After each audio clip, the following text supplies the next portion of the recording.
homesteading to prepping to common horse sense, we are College Hill Farm. Welcome back to College Hill Farm. Well, today we're going to talk about germination rates and whether or not you can plant seeds that you've bought somewhere or obtained somewhere and think that they're maybe too old. One of the things that happens here on our homestead, there's just a certain amount of time that I have to do things. Of course, we keep our seeds in a tote. You can see our seed tote right here. We keep our seeds in it, but there's just certain things that we can do to cut down on the amount of time that we spend doing everything else. So, Crystal and I love hummus. So I would like to grow our own garbanzo beans.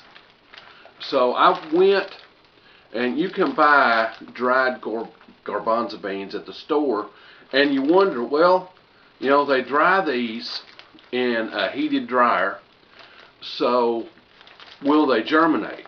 Or have they been neutralized so that they can't germinate? So what you do, it's a real simple process. I want to plant things that have at least a 50% germination rate. So if I plant the seeds every 3 inches, then every 6 inches at least I'm going to get plants coming up. Does that make sense?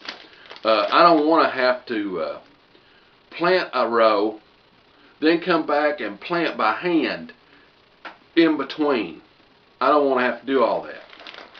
So I want to check the germination rate. Now, if the germination rate on these is not sufficient, and it's quite possible that these beans came from the Mediterranean area, and our climate will not be conducive to them doing anything. Well, you know, that stuff happens. So these may not grow in our area. But I've got the sneaking feeling that garbanzo beans are grown right here in the United States in Zone 6. So I'm going to give a good shot at growing ours. Now, I got these at an Amish food store that sells a lot of different dried beans. So I'm going to take these, and I'm going to take, I don't know, a handful, not a big handful, but just a handful of these beans, and I'm going to pre-germinate them and see if they'll come up. So it's not rocket science. It's not that hard a thing to do. You need a plastic bag, a paper bag. You could also use a couple of paper towels, but I like to use these paper bags. They are a little more rigid for these great big old beans, and it just helps hold them in place a little bit better. You just tear that bag,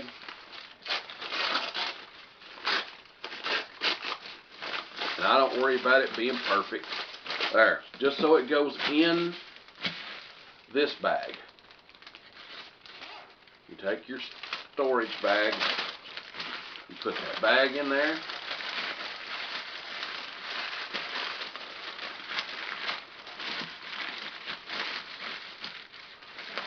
and now I'm going to put in the seeds. Okay, I'm just going to get a bunch.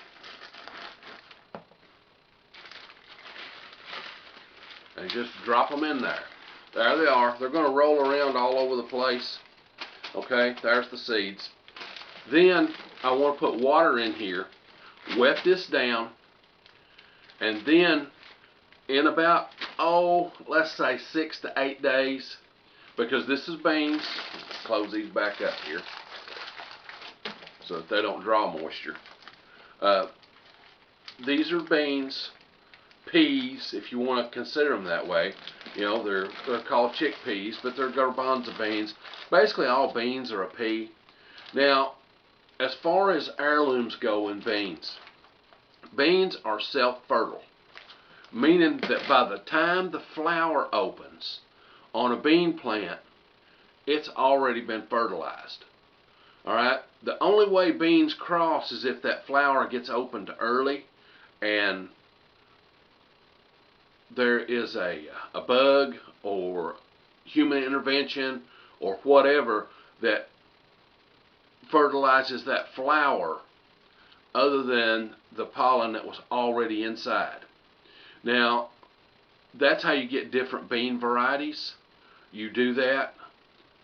You can cross different bean varieties by pollinating inside those unopened flowers. But for the most part, if you plant a variety of beans in your field, they're going to come back true next year. Because unless there's intervention, and it has to be pretty extreme intervention, unless there's intervention, beans are not going to cross-pollinate.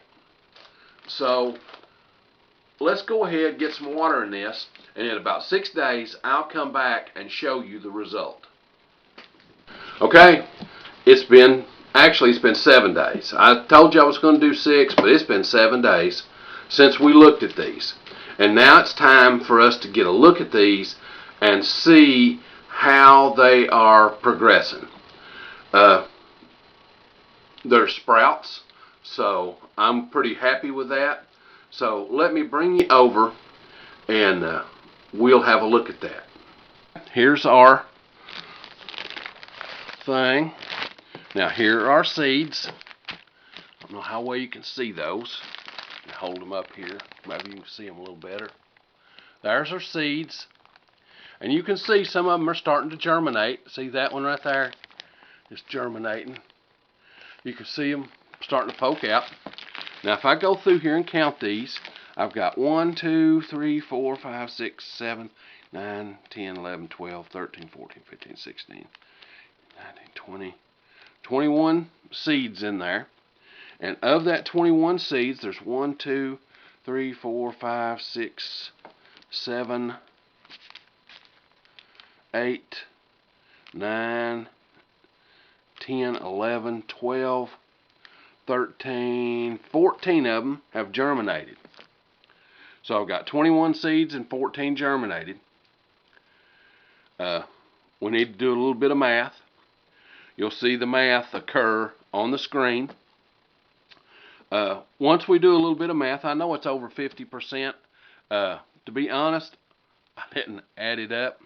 So it's 14 divided by 21, and that will give you a decimal number, and it will give you a percentage. So you'll see that on the screen. This is plenty enough for me to go ahead and plant these in the garden and see how garbanzo beans grow at College Hill Farm. Now, if you like this stuff, this homestead and do-it-yourself kind of thing, be certain to come on out to the channel and subscribe. We do this homesteading stuff every week, sometimes 1, sometimes 5 videos. All just depends on what's going on in the homestead. If you hit the little bell, it will notify you when we upload a video. We upload every Sunday. So now, with that being said, it's time for me to get on to the next thing.